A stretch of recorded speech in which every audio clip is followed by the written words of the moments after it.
ఓం శ్రీమాత్రే నమః. 177వ శ్లోకం. బంధూకకుసుమ ప్రఖ్యా బాలా లీలా వినోదిని సుమంగళి సుఖకరీ సువేషాఢ్య సువాసిని. బంధూక కుసుమ ప్రఖ్యా. ప్రఖ్య అంటే ప్రకాశించున్నది.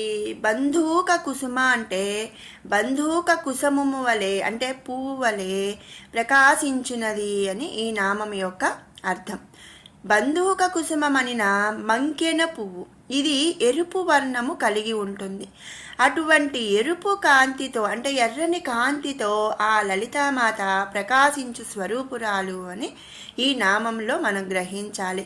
కనుక లలితామాతను బంధూక కుసుమ ప్రఖ్య అని మనం స్తుతించుకుంటున్నాము. తర్వాత నామం బాలా. బాలా స్వరూపురాలు. దేవి లీలలయందు బాలలీలలు కూడా ఉన్నాయి. కనుక బాలాస్వరూపురాలు అనే అర్థమును మనం ఇక్కడ గ్రహించాలి. కనుక లలితామాతను బాలా అనే నామముతో స్తుతించుకుంటున్నాము. తర్వాత నామం లీలా వినోదిని. వినోదిని అంటే వినోదముగా కలిగినటువంటిది. లీలా అంటే లీలలు. లీలలు వినోదముగా కలిగినటువంటిది అని ఈ నామం యొక్క అర్థం. మరి ముందు నామములో దేవి యొక్క లీలల గురించి చెప్పుట వలన లీలలు వినోదముగా కలిగినది అనగా జీవులను తనే సృష్టిస్తూ అంటే జన్మనిస్తూ జీవులకు తనే స్థితిని అంటే ఇహమునందు మనుగడ కలిగిస్తూ తనే లయం అంటే నాశనం చేయునటువంటి లీలలయందు దేవి వినోదమును పొందుచున్నటువంటిది అని ఈ నామం యొక్క అర్థం అన్నమాట. మరి ఇంతకు ముందు నామాల్లో మనం చాలాసార్లు చెప్పుకున్నాము కదండి. ఆ తల్లే మోహాన్ని కలిగిస్తుంది. అలాగే జీవులకు మోహరహితులను చేసేది ఆ జగన్మాతే. ప్రతిదీ కూడా అంటే ప్రతిదీ మన మనసులో కలిగించేది జగన్మాతే, మనని సృష్టించేది జగన్మాతే, అలాగే మనకు ముక్తిని ప్రసాదించేది జగన్మాతే, అలాగే మనని లయం చేసేది అంటే నాశనం చేయనటువంటిది కూడా జగన్మాతే అని మనం చెప్పుకున్నాం.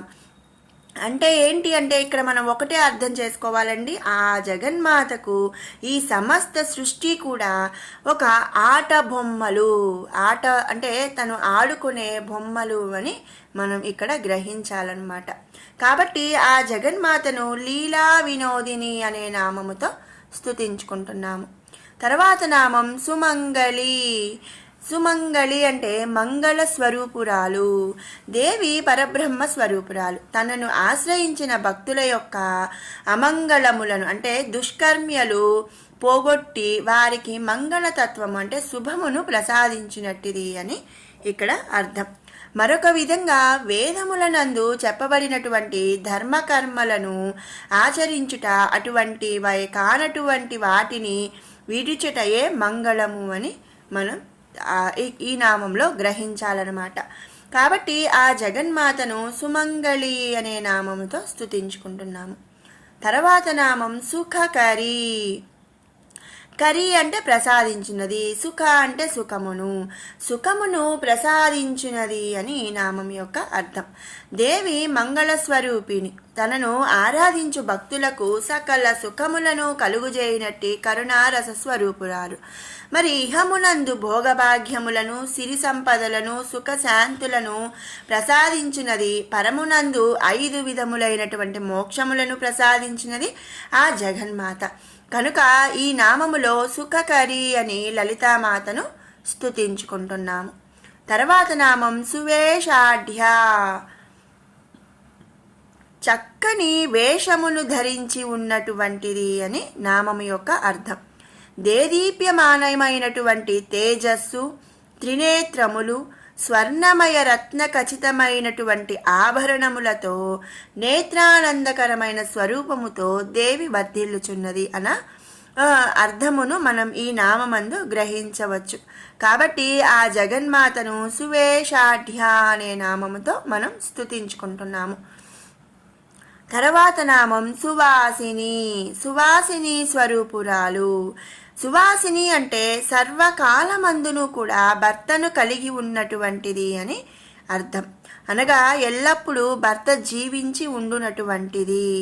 మరి మహాప్రళయము తరువాత శంకరుడు చేయు ఆనంద తాండవమునకు దేవి సాక్షిభూతమై ఉండును అని సాక్షినామం మందు మనం చెప్పుకున్నాము. అంటే మరి సృష్టి మొత్తము నాశనమైన తరువాత కూడా దేవి ఆమె యొక్క పురుషుడగు పరమశివుడు జీవించి ఉండును కనుక దేవి సువాసిని అనే ఈ నామందు చెప్పుట జరిగినది. మరొక విధంగా జీవులు దేవి యొక్క ఆత్మశక్తి నుంచి పుట్టారు.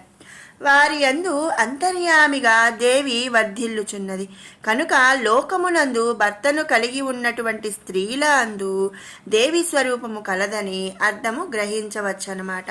కాబట్టి ఆ లలితామాతని ఇక్కడ మనం సువాసిని అనే నామముతో స్తుతించుకుంటున్నాము.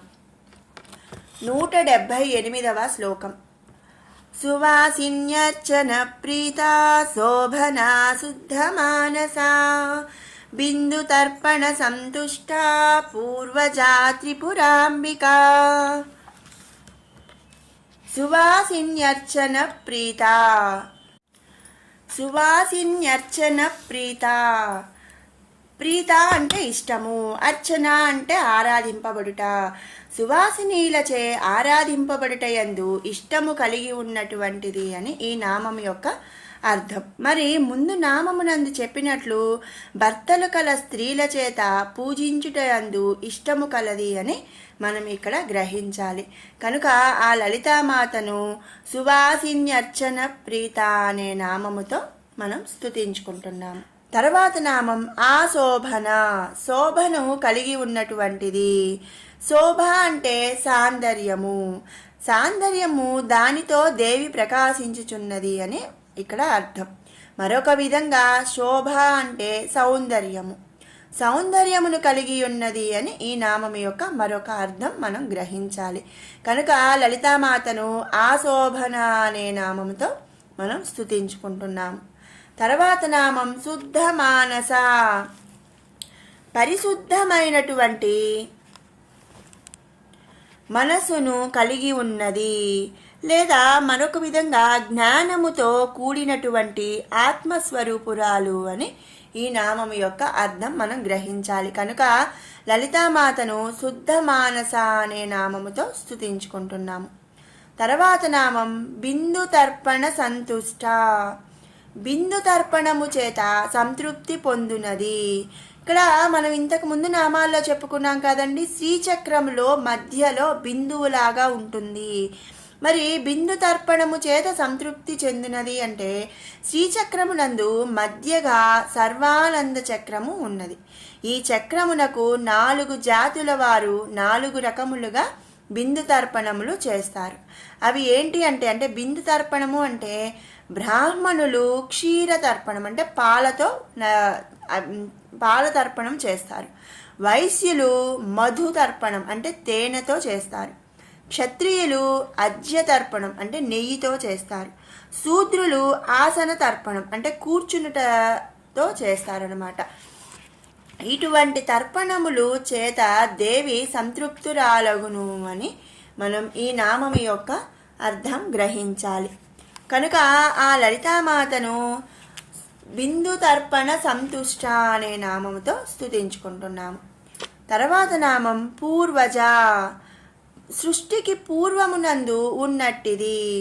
మరి మనం ఇంతకు ముందు నామాల్లో కూడా చెప్పుకున్నాం కదండి, పురాతన అని ఒక నామంలో చెప్పుకున్నాం. అంటే బాగా పురాతనమైనది, పూర్వము నుంచి ఉన్నది. మరి సృష్టికి ముందు నుంచి పూర్వం నుంచి కూడా ఆ దేవి ఉన్నట్టిది అని. కాబట్టి దేవి పరమాత్మ స్వరూపురాలు. అంటే మరి జనన మరణాదులకు అతీతురాలు అని మనం చెప్పుకున్నాం. జనన మరణాదులు లేనప్పుడు మరి సృష్టికి పూర్వం కూడా ఆ దేవి ఉన్నది అని మనం ఇక్కడ గ్రహించాలన్నమాట.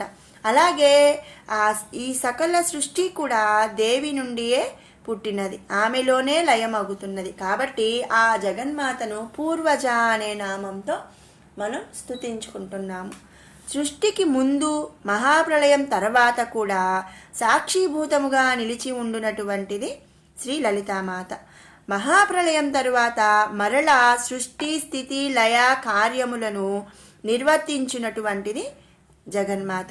కనుక దేవి పూర్వజ అనగా పూర్వము నుండియే ఉన్నటువంటిది అనే అర్థమును మనం ఇక్కడ గ్రహించాలి. కాబట్టి ఆ జగన్మాతను పూర్వజ అనే నామంతో స్తుతించుకుంటున్నాము.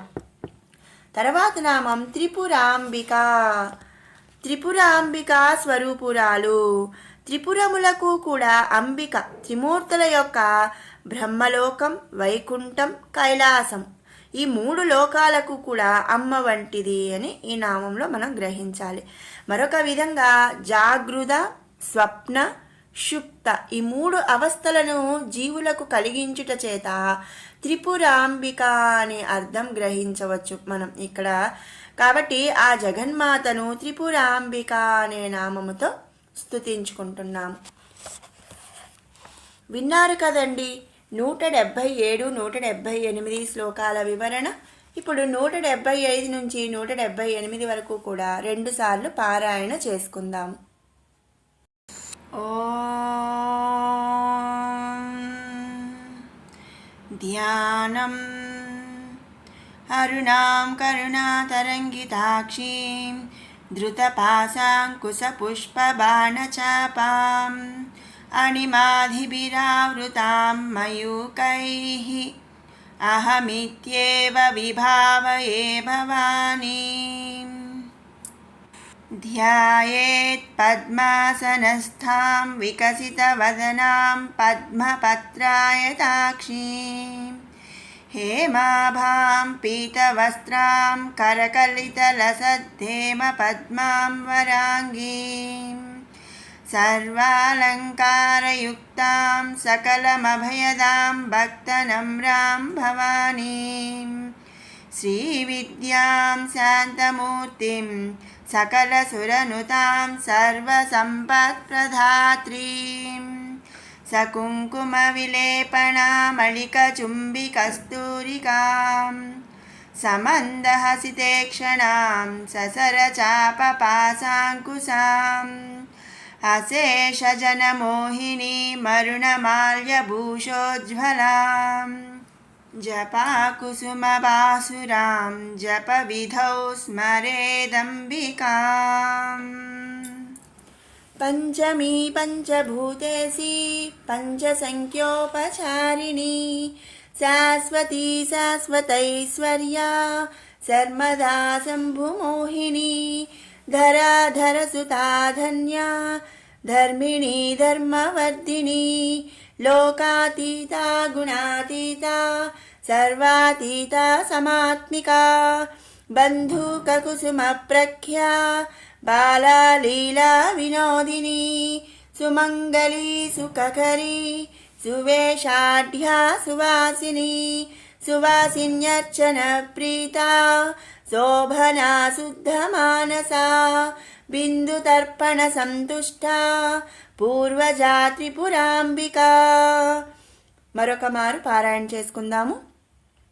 పంచమీ పంచభూతేసి పంచసంఖ్యోపచారిణీ శాశ్వతీ శాశ్వతైశ్వర్యా సర్మదా శంభుమోహినీ ధరాధరసుతా ధన్యా ధర్మిణీ ధర్మవర్ధినీ లోకాతీతా గుణాతీతా సర్వాతీతా సమాత్మికా బంధూకకుసుమప్రఖ్యా బాలా లీలా వినోదినీ సుమంగళీ సుఖకరీ సువేషాఢ్యా సువాసినీ సువాసిన్యర్చన ప్రీతా శోభనా శుద్ధమానసా బిందుతర్పణ సంతుష్టా పూర్వజా త్రిపురాంబికా. ఓం శ్రీమాత్రే నమః.